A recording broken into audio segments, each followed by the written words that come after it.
Le message du jour vous est présenté par notre frère Marc. Salut chers bien-aimés de notre Père Céleste. Nous continuons à penser à cette question. Qu'est-ce que vous regardez ?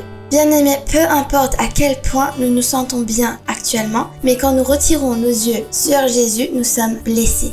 Parfois, nous avons de bonnes raisons de nous détourner de lui. Dans Matthieu 14, 22 à 23, nous voyons Jésus marcher miraculeusement sur l'eau et Pierre sort de la barque pour marcher vers lui. Ça va bien au début, mais Pierre a eu peur du danger légitime et des vagues et regarde sa peur au lieu de Jésus. Et Pierre chuta. Jésus bien sûr le sauve immédiatement, mais le point est ceci.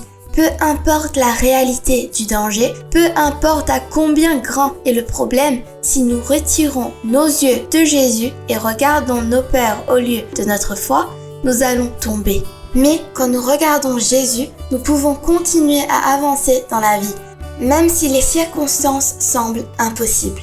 Bien-aimés, cela revient vraiment à la façon dont nous définissons ce qui rend nos vies valables.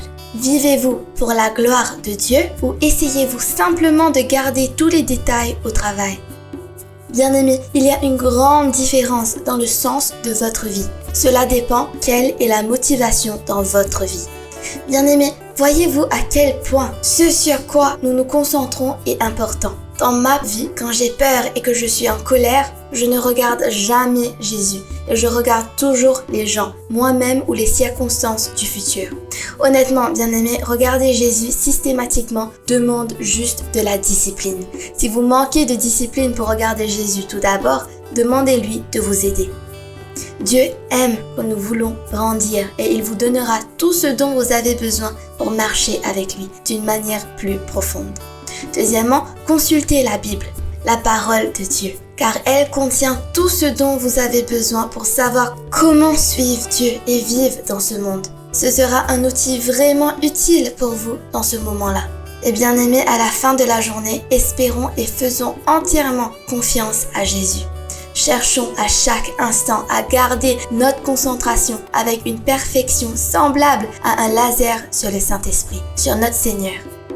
Quand nous laissons notre regard quitter Jésus pour les choses passagères de la terre et ses vaines tentatives de sécurité, entendons ces choses nous dire en toute consternation que regardez-vous.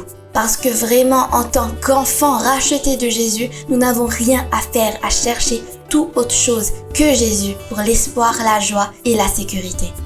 Que Dieu vous bénisse tous. Profitez de votre journée en lui. Au revoir. Si toi aussi tu crois que la parole de Dieu est une bénédiction, partage-la et sois une source de bénédiction pour les autres toi aussi.